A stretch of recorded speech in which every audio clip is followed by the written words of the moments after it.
Praise the lord. మన ప్రభు అయిన యేసు క్రీస్తు నామంలో మీ అందరికీ నా హృదయపూర్వకమైన వందనాలండి. దేవునికి స్తోత్రాలు. ఈ సమయంలో మనం ఒక అంశాన్ని గురించి కొద్దిసేపు ధ్యానిద్దాం. అదేంటంటే ప్రార్థన అనేటువంటి ఒక అంశం గురించి మనం ధ్యానిద్దాం. అసలు మొట్టమొదటిగా ఈ ప్రార్థన అనేది ఎక్కడ ప్రారంభమైంది, ఎప్పుడు ఆ దేవునికి ప్రార్థన చేయడం అనేది ప్రారంభమైంది అనేది మనం ఒకసారి గమనిస్తే, ఆది కాండంలో ఇది ఎప్పుడు ప్రార్థన ప్రారంభమైంది అనేది మొట్టమొదటిగా చెప్పబడింది. అదేంటంటే ఆది కాండంలో 4వ అధ్యాయం 26వ వచనంలో ఈ విధంగా రాయబడి ఉంది. మరియు షేతునకు కుమారుడు పుట్టెను, అతనికి ఎనోష్ అను పేరు పెట్టెను. అప్పుడు యెహోవా నామమున ప్రార్థన చేయుట ప్రారంభమైనది అని రాస్తున్నాడు. అంటే ప్రార్థన చేయడం అనేది షేతునకు కుమారుడు పుట్టినప్పుడు, ఆ కుమారుడికి ఎనోష్ అని పేరు పెట్టినప్పుడు యెహోవా నామమున, అంటే దేవునికి ప్రార్థన చేయడం అనేది ప్రారంభమైనట్టుగా ఇక్కడ రాయబడి ఉంది. అంటే ఈ షేతు ఎవరు అనే డౌట్ కొంతమందికి రావచ్చు. షేతు ఎవరంటే ఆదాముకు పుట్టినటువంటి హేబేలు చనిపోతే హేబేలుకు ప్రతిగా పుట్టినటువంటి మరొక కుమారుడే షేతు. ఆయనకు పుట్టినటువంటి కొడుకే ఎనోషు. ఆ పుట్టినప్పుడు ఈ ప్రార్థన చేయడం అనేది ప్రారంభమైంది. మొట్టమొదటిగా ప్రార్థన యొక్క ప్రారంభం అనేది ఈ విధంగా ప్రారంభమైంది. అయితే ఆ తర్వాత షేతు తర్వాత ఎనోష్ తర్వాత భక్తులందరూ చాలా మంది ప్రార్థన చేశారు.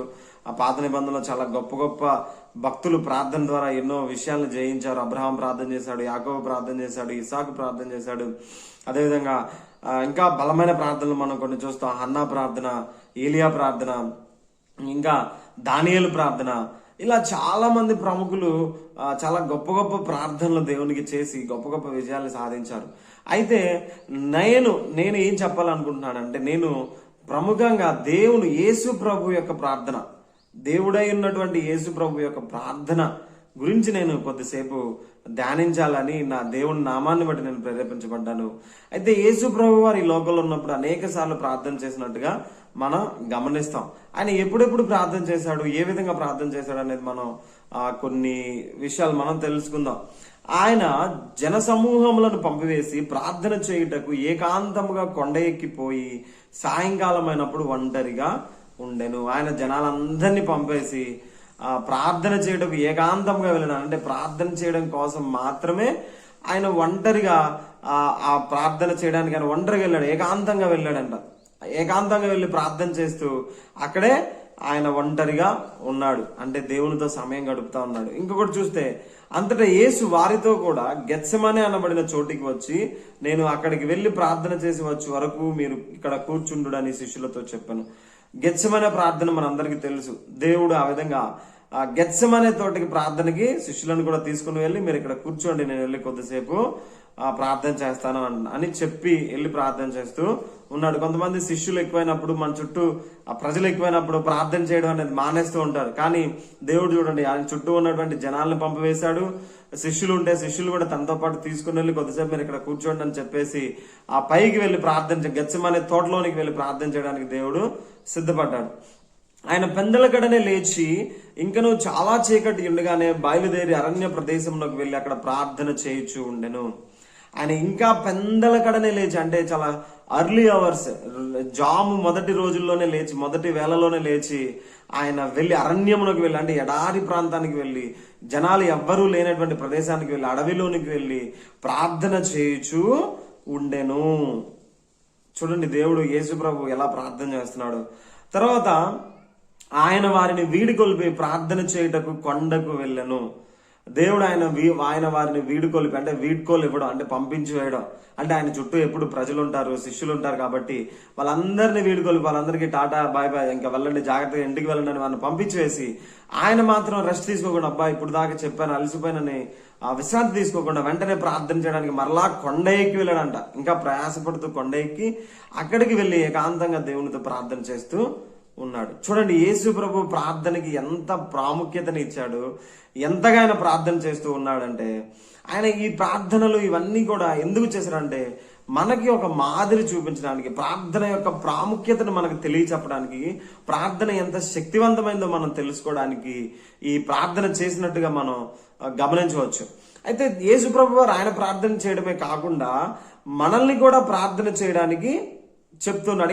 ఇంకొక పాయింట్ కూడా నేను చెప్తా. ఆయన ప్రార్థన చేయుటకు అరణ్యంలోనికి వెళ్ళుచుండెను. ఆ ప్రార్థనలో ఆయన ప్రార్థన చేయుటకు అరణ్యంలోనికి వెళ్ళుచూ ఉండెను. లోకాసువార్తలో ఉంది ఇది. అంటే అరణ్యంలోకి ప్రతిరోజు వెళ్తూ ఉన్నాడు, అంటే ఇది రెగ్యులర్ గా జరుగుతూ ఉంది. కాబట్టి యేసు ప్రభు దీన్ని బట్టి మనం అర్థం చేసుకోవాల్సిన విషయం ఏంటంటే, యేసు ప్రభు వారు ప్రతిదినము ప్రార్థన చేస్తున్నారని, ఆ ప్రార్థన కూడా ఏదో అరాకొర ప్రార్థన కాకుండా చాలా బలమైన ప్రార్థనలు, ఏకాంతంగా అరణ్యంలోనికి కొండ ఎక్కి ఒంటరిగా ఉంటూ చాలా శక్తివంతమైన ప్రార్థనలు చేస్తారని మనకి అర్థమవుతుంది. అదేవిధంగా దేవుడు మనతో ప్రార్థన చేయమని కూడా కొన్ని ప్రార్థన చేయమని కూడా చెప్పాడు. అవేంటంటే, దేవుడు లోకాసు వార్త 22:46 చెప్తాడు, మీరెందుకు నిద్రించుచున్నారు, శోధనలో ప్రవేశించకుండానట్లు లేచి ప్రార్థన చేయడని వారితో చెప్పారు. నేను శిష్యులతో చెప్తున్నాడు, శిష్యులు వారిని అక్కడ కూర్చోబెట్టి యేసుప్రభు ప్రార్థన చేయడానికి వెళ్ళొచ్చేలోపు వీళ్ళు ప్రార్థన చేయమని చెప్తాడు, కానీ వీళ్ళు వచ్చేసరికి నిద్రపోతుంటారు. వాళ్ళతో చెప్తూ మీరు శోధనలో ప్రవేశించకుండా, అంటే మీరు ఏ విధమైన శోధనలో పడతారో తెలియదు, సాతానుడు ఎప్పుడు తిరుగుతూ ఉంటాడు, శోధనలు పెడుతూ ఉంటాడు, కాబట్టి వాటి శోధనలు తప్పించుకొని ఉండాలంటే మీరు మెలకువగా ఉండి ప్రార్థన చేయమని చెప్తాడు. ఇంకొకటి, వారు విసుగక నిత్యము ప్రార్థన చేయుచుండవలనంటే ఆయన వారితో ఉపమానం చెప్పాను. అంటే ఒక ఉపమానం చెప్పాడు. అది ఎందుకు చెప్పాడంటే, వారు విసుగక నిత్యము ప్రార్థన చేయుచుండాలి. అంటే ప్రార్థనలో ఎప్పుడు విసిగిపోకుండా, ఏమొస్తుంది, ఏం కార్యాలు జరగట్లేదు, ఏం అద్భుతాలు జరగట్లేదు, లేకపోతే ఏది సమాధానం అని చెప్పేసి వెంటనే ప్రార్థించిన వెంటనే రాలేదని, లేకపోతే కొంత టైం పడుతుందని కొంతమంది ప్రార్థన మీద విసుగుపడి మానేస్తారు. ఆ విధంగా మానేయకుండా విసుగక ప్రార్థన చేయించు ఉండాలని ప్రభు కోరుకున్నాడు. దాని కొరకు ఒక ఉపమానం కూడా చెప్పాడు. ఆ ఉపమానం ఏంటనేది తర్వాత విషయం. ప్రార్థన చేయాలి అనేది యేసు ప్రభు యొక్క ఉద్దేశం. తర్వాత ధూప సమయమందు, తర్వాత జాగ్రత్త పడుడి, మెలకువగా నుండి ప్రార్థన చేయుడి. మార్కు సువార్త 13:33 మెలకువగా ఉండి ప్రార్థన చేయడు, జాగ్రత్త పడమంటున్నాడు. అంటే ప్రార్థన చేయడం వల్ల మీరు జాగ్రత్తగా ఉంటారు అని అర్థం.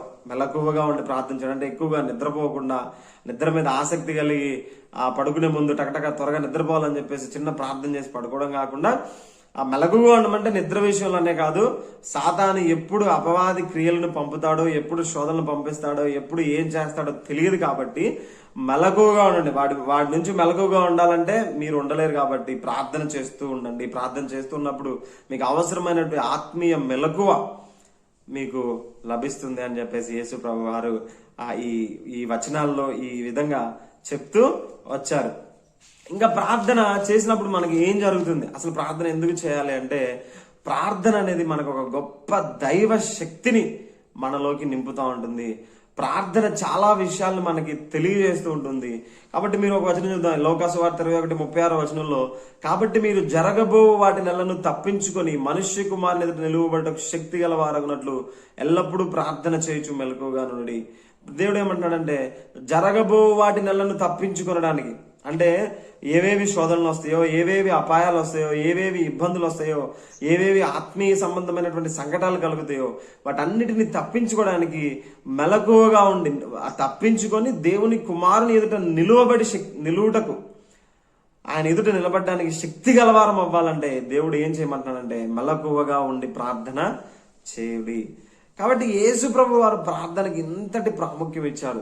ఇంతటి ఒక బలమైనటువంటి పునాదిని కూడా ఆయన వేసి వెళ్ళాడు. చెప్పడం మాత్రమే కాకుండా ఆయన కూడా ఆ ప్రార్థనని అనునిత్యము తన జీవితంలో భాగంగా చేసుకొని ఆ ప్రార్థన చేస్తూ వచ్చారు. అయితే ఈ ప్రార్థన చేయడం వల్ల మనకి ఏం జరుగుతుందంటే, ఒక గొప్ప దైవశక్తి మనలోకి చొప్పించబడుతుంది, ఒక దైవశక్తి మనలో ప్రవేశిస్తుంది, ఒక ఆత్మ మనలో ప్రవేశిస్తుంది. ఆ ఆత్మ ద్వారా మనం ఎలా నడవాలో, ఏం చెయ్యాలో, ఎలా ఉండాలో, ఆ ఆత్మ మన అంతరంగమును పరిశోధించినట్టుగా మన అంతరంగాన్ని పరిశోధించి ఏది దైవానుకూలమో దానిని మనలో ఉంచుతుంది, ఏది దైవానికి వ్యతిరేకమో అది మనలో నుంచి తీసివేసి ఒక పరిపూర్ణమైనటువంటి వ్యక్తిగా మనల్ని మార్చడానికి ఈ ప్రార్థన మనకి సహాయం చేస్తుంది. ఈ ప్రార్థన మనల్ని నడిపిస్తుంది. ఈ ప్రార్థన మనల్ని పాపం నుంచి కాపాడుతుంది. ఈ ప్రార్థన మనల్ని దేవునితో సాన్నిహిత్యానికి తీసుకువెళ్తుంది. ఈ ప్రార్థన అనేకమైనటువంటి అద్భుతాలు, ఆశ్చర్య కార్యాలను మన జీవితంలో చేయగలుగుతుంది. ఈ ప్రార్థన అసాధ్యమైన కార్యాలను సుసాధ్యం చేయగలుగుతుంది. మన ఆత్మీయ జీవితాన్ని బలపరుస్తుంది, మనల్ని పరిశుద్ధంగా ఉంచుతుంది, మనల్ని ఆ పరమ తండ్రి అయినటువంటి దేవునితో నిత్యము సమాధానంలో ఉండేలాగా చెయ్యగలుగుతుంది ఈ ప్రార్థన. అందుకే యేసు ప్రభు వారు అంత ఎక్కువగా ప్రార్థన చేశారు. అదేవిధంగా అనేకమైనటువంటి భక్తులు ఈ ప్రార్థననే ఆయుధంగా మలుచుకొని అనేకమైనటువంటి గొప్ప కార్యాలు చేశారు. అదేవిధంగా ఈ కాలంలో ఉన్నటువంటి భక్తులు కూడా చాలా మన ముందున్నటువంటి చాలా మంది భక్తులు ప్రార్థననే ఆయుధంగా చేసుకొని గొప్ప గొప్ప పరిచర్య ఈ భూమి మీద చేశారు. వారి వ్యక్తిగత జీవితంలో కూడా అద్భుతాలు చేశారు. కాబట్టి ఇంత ప్రాముఖ్యమైనటువంటి ప్రార్థనను మనం నిర్లక్ష్యం చేస్తున్నామా? ఏముందులే ప్రార్థన అని చెప్పేసి ఏదో 2 మాటలు పలికి మనం నిద్రపోతున్నామా? అలా ఉండడం వల్ల ఆ ప్రార్థనలో ఉన్నటువంటి శక్తిని మనం పొందుకునే వారిగా ఉండలేము. కాబట్టి ప్రార్థనకి మన జీవితంలో అధికమైన ప్రాధాన్యతనిద్దాం. ఒక రోజులో ఉదయము సాయంత్రం ఒక ప్రత్యేకమైనటువంటి సమయాన్ని ప్రార్థనకి కేటాయించుకుందాం. కనీసం రోజులో ఒక అరగంట 45 నిమిషాలైనా మనం దేవునితో మాట్లాడే సమయాన్ని కలిగి ఉందాం. ఎన్నో పనులుంటాయి, ఎన్నో హడావుళ్ళు ఉంటాయి. కానీ వాటితో పోల్చుకొని వాటి కోసం మనం ప్రార్థన నిర్లక్ష్యం చేస్తే తర్వాత చాలా పరిణామాలు మనం ఎదుర్కోవాల్సి వస్తుంది. ప్రార్థన చేసినప్పుడు నీకు 100 పనులు ఉన్నప్పుడు కూడా ఆ పనులన్నింటినీ కూడా దేవుడు ఆ సమయానికి సకాలంలో నెరవేర్చగలుగుతాడు. ఒకసారి నువ్వు లేకపోయినా కూడా ఆ పని నీకు జరుగుతుంది. కాబట్టి ఆ ప్రార్థనా సమయాన్ని మనం వృధాగా వ్యర్థంగా అని తలంచగా ప్రార్థనకి చాలా ప్రాముఖ్యతనిచ్చి చక్కగా ప్రార్థించినప్పుడు దేవునితో గడిపే సమయాన్ని మనం కలిగినప్పుడు మన జీవితంలోనూ మన సేవలోనూ మన యొక్క కుటుంబాలలోనూ ప్రతి విషయంలో మన వృత్తిలోనూ మన ఉద్యోగాల్లోనూ మన వ్యక్తిగతమైన విషయాల్లోనూ అన్ని విషయాల్లో కూడా చక్కగా దేవుని సహాయం లభిస్తుంది. పరిశుద్ధాత్మ నడిపింపు మనకు లభిస్తుంది. కాబట్టి ప్రార్థనకి మనం అత్యంత ప్రాధాన్యతనిచ్చి అనుదినము ప్రార్థన చేయుటకు దేవుడు మనకు అనుగ్రహించును గాక.